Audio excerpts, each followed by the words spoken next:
Okay guys, it's time to give this phone some love. Let's talk about the Pixel 4a and the Pixel 5 series.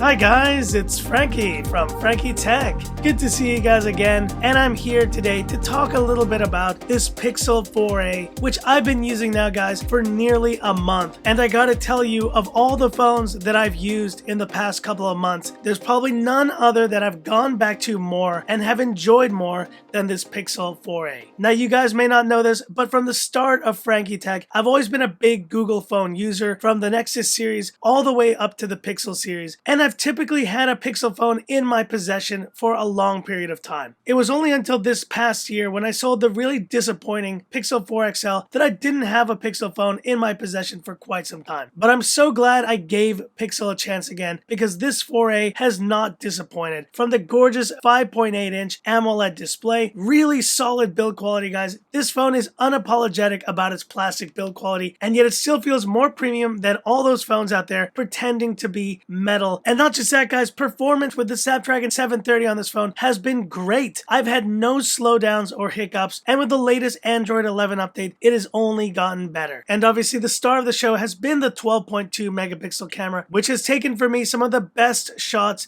of any point and shoot Android phone this year. And so I've been very happy with my Pixel 4a purchase. Coming in at $350 I think it still offers great value for what you're getting in this phone. Which then begs the question, now with the release of the Pixel 4a 5G and the Pixel 5, is it worth it as a Pixel fan upgrading from this phone to the 5G Pixel series? So now let's get the basic spec differences of these phones out of the way. So the big one obviously is going to be the processor. While the Pixel 4a is using the Snapdragon 730, both the 4a 5G and the 5 are using the Snapdragon 765G, which is probably the best mid-range chipset, second only to the Dimensity 820 in my opinion. And with 6 and 6.2 inch OLED displays, 90 Hz on the Pixel 5, you're going to get a little bit of a bump in size, but also a bump in refresh rate. Although guys, I tell you, 60 Hz on this phone has been completely fine, and it is a very smooth 60 Hz, so I don't really miss it on this Pixel 4a. The 4a 5G is still using 6 gigs of RAM,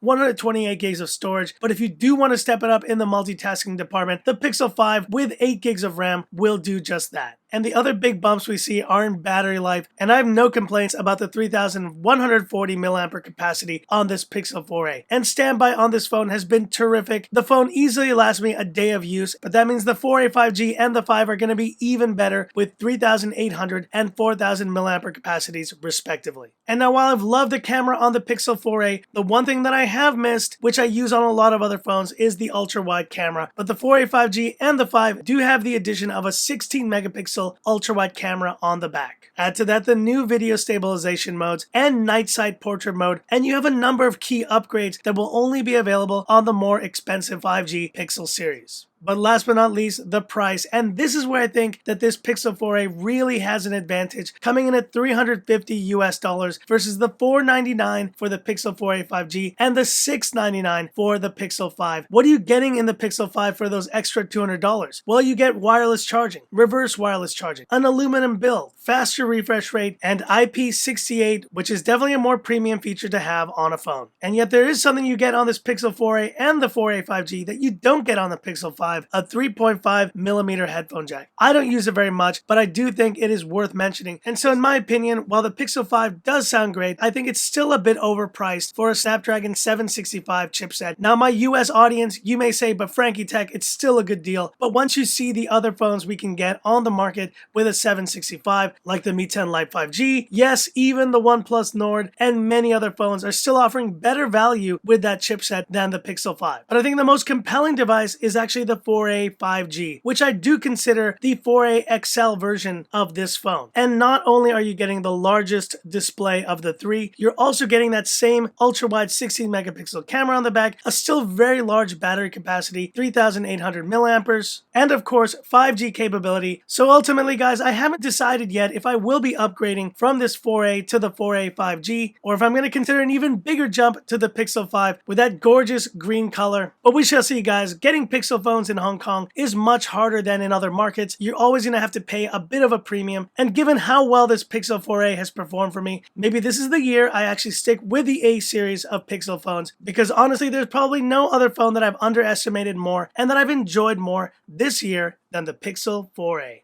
But hit me up in the comments. Pixel 4a, 4a 5G, or Pixel 5? Pixel users, which of these phones are you considering, and do you think it's worth the upgrade from the 4a to one of the 5G series? Hit me up in the comments. I'd love to hear about it. And that's it for this video. If you liked it, give me that thumbs up. And if you love the content of Frankie Tech, subscribe to the channel, hit the bell icon for future updates. And do let me know, guys, if you still wanted to see a full review of this Pixel 4a. I have absolutely loved this phone, and will be happy to do a long-term review of this phone if there is interest. So that's it, and this is where I leave you by saying, this is Frankie Tech signing off. Have a good one. Such a good phone, man. And honestly, it's great to be back on Team Pixel once again.